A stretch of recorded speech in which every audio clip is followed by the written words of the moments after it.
There were negative developments in Catalonia this week. How come that more people are arrested? Well, the repressive action of the Spanish government is going on. This week, 7 people were arrested. One of them is still in custody in Madrid, accused of terrorism, rebellion and sedition.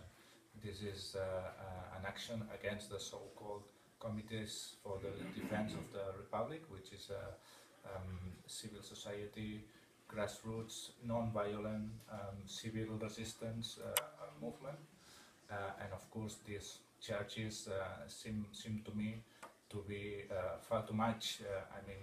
Blocking streets and making peaceful process should never be compared to terrorism, because this equals to banalising terrorism. If I may, how come that the highest expression of democracy, which is referendum, was qualified like our rebellion, which is basically a very prehistoric and pre-democratic term? How come that this term entered Spanish constitution?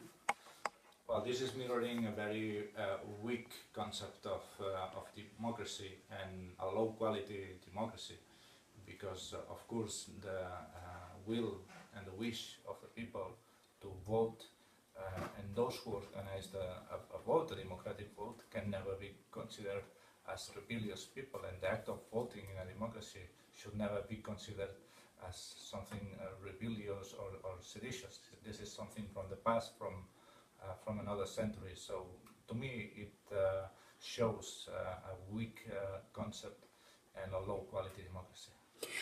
There are more people pursued with these charges, like Carla Ponsati in Scotland now. How come that European Parliament doesn't react upon that? Because European Parliament should be a champion of defence of democracy, and now we don't hear sufficient voices or sufficient concerns about political arrest and abuse of justice, because there's political justice in Spain and the Parliament is rather silent.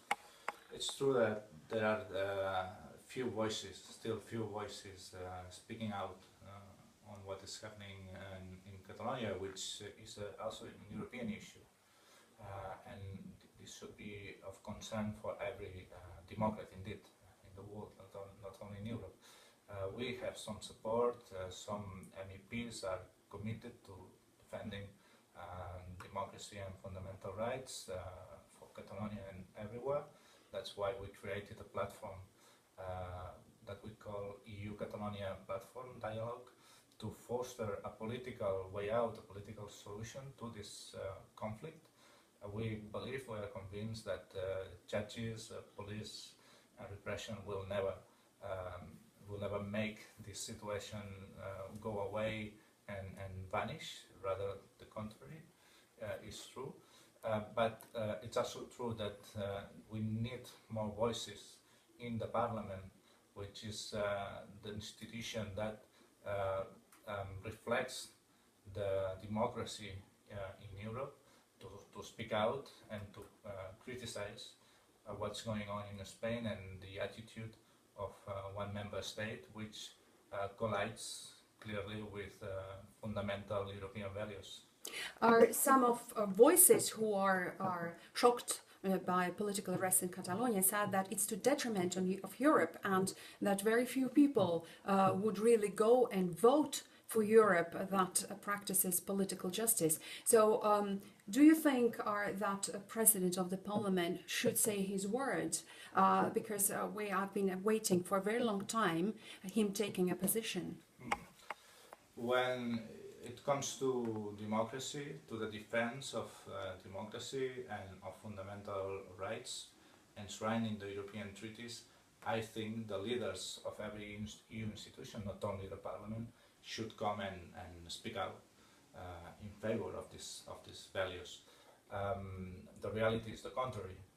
Mr. Tajani, yesterday, for example, he was in Madrid, in the Spanish Parliament, and he, as usual, made the discourse that you would expect from the Spanish Popular Party, in the same words and in the same line defending the repressive strategy of the Spanish government. Well, I don't expect this attitude from the president of this house, of this parliament.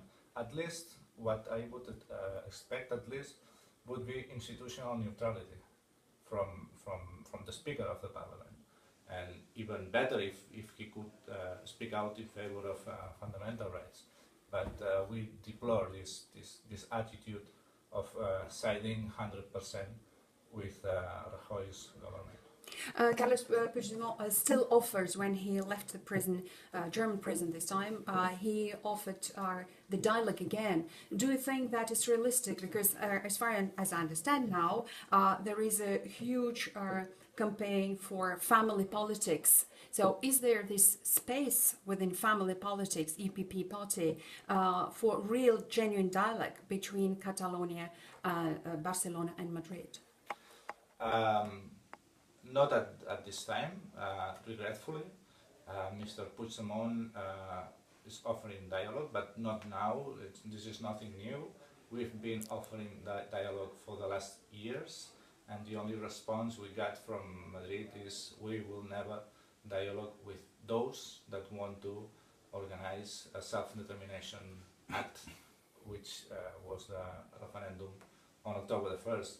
And even this week, the reaction of the Spanish government has been, we will never ever speak with Mr. Puigdemont and the other members of the former Catalan government. So this is the attitude of a member state, of a government in an important member state, denying dialogue, denying negotiation, which is the basis of democracy.